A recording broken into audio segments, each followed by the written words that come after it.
Hi guys, welcome back to the channel. My name is Christal and today I'll be talking about the 5 philosophies that I try to live by every day.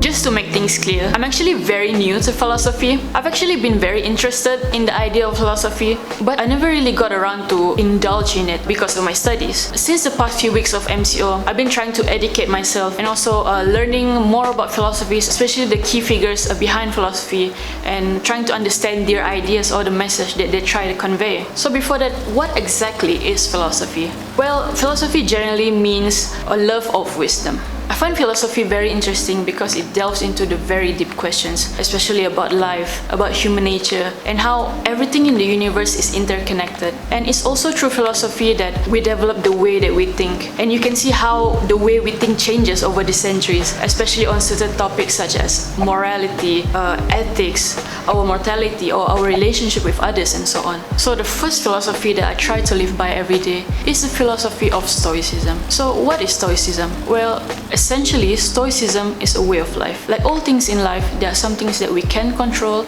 and there are some things that are beyond our control. So the Stoics believe that the only good thing in life is to live a life of virtue. So in those moments that are beyond our control, we need to only focus on the things that we can control. For example, our emotions, our behavior, our thoughts, our reaction. In general, you can say Stoicism is more of a lifestyle than it is an idea. It's certainly not a one-time thing, because in order to master Stoicism, you need to practice it and you need to repeat it over and over again until it becomes second nature. So in Stoicism, there are a few key teachings or key principles in order to live a good life. So I'll just name a few. The first one is called summum bonum. So summum bonum means to always do the right thing and to live according to your moral code and for the common good. Because as I said earlier, the Stoics believe that living a life of virtue is the highest good. So the second key teaching is amor fati. Amor fati basically means a love of fate. The Stoics loved everything, regardless whether you see it as something negative or something positive. And they also believe that there's no such thing as obstacles, but you need to see those obstacles as an opportunity to grow or to see it as a fuel to achieve our goals. The third key teaching is Premeditation Melorum.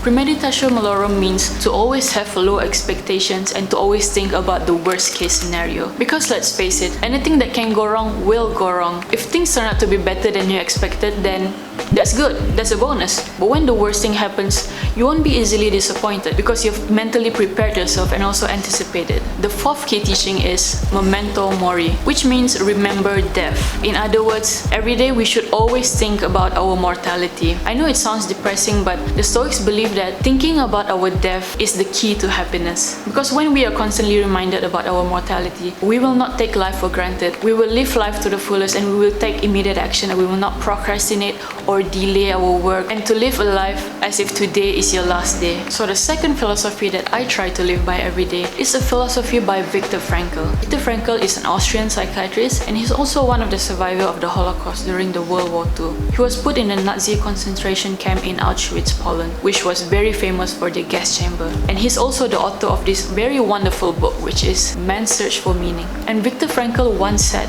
between stimulus and response, there is a space. In that space is our power to choose our response. In our response lies our growth and our freedom. What he meant was, when something happened to you or when someone did something to you, there is this gap or this space before you react or respond to it. And in this gap or this space is your ability to decide what your reaction will be. This idea is actually very similar to Stoicism. There are some things that you can control and there are some things that you cannot control.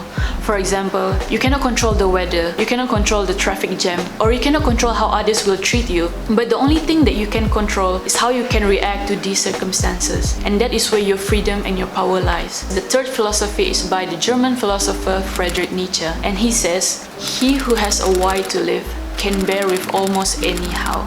Viktor Frankl cited a lot of this quote in his book as well. During his time in a Nazi concentration camp, as a psychiatrist, Viktor Frankl observed what went through the minds of the prisoners at that time. And the one thing that he realized was, the prisoners are more likely to survive if they have a big reason to live, despite the insurmountable challenges that they face. It's only when they find meaning behind the suffering, a big why in them, a big purpose in them in order to survive. And we can apply this to our daily life too. Too often, we go through life sleepwalking through the day and doing the things that do not cannot fuel us. So it's our responsibility to find a meaning or purpose in life. What drives you? What are you passionate about? What makes you come alive? And what makes you want to wake up every morning and go do that? The fourth philosophy is by the Algerian philosopher Albert Camus. And this philosophy is the last line in his book, The Myth of Sisyphus, where he says, "One must imagine Sisyphus happy."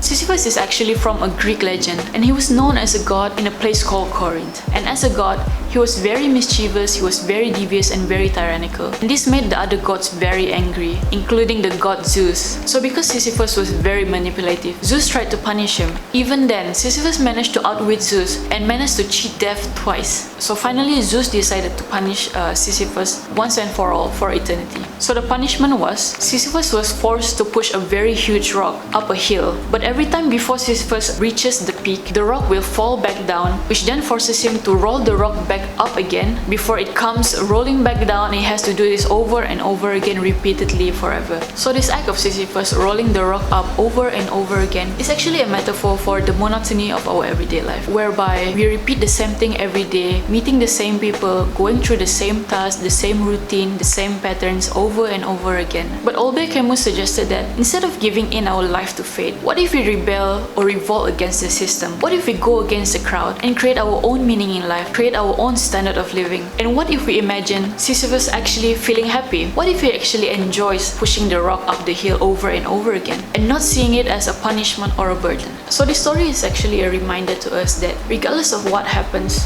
we should own it and we should embrace it and we should make it our own. The fifth and the last philosophy that I try to live by every day is a quote by a French philosopher, Jean-Paul Sartre, which is, "Existence precedes essence." So this quote is actually from his book, Existentialism is a Humanism, where he presents his philosophical ideas of existentialism. Existentialism is basically the idea that when we are put on this earth, we are essentially nothing. We have no meaning, we have no purpose. And because of that, it's our responsibility as human beings to create our own meaning and to create our own purpose in life. We are what we make out of life, because there's no divine plan, no universal value, no deity or a higher being or a higher power that can do that for us. Alright, so those are the 5 philosophies that I try to live by every day. So it's an ongoing process. There are times when I do well, there are times when I fail because I let my emotions get the best of me, but as they all say, practice makes perfect. So yeah, it's a learning curve. I hope this video has been very helpful for you. If you like the video, don't forget to like, share and subscribe, and follow us on our social media. We're available on Instagram, Facebook and also YouTube. That is all from me. Take care and see you in the next one.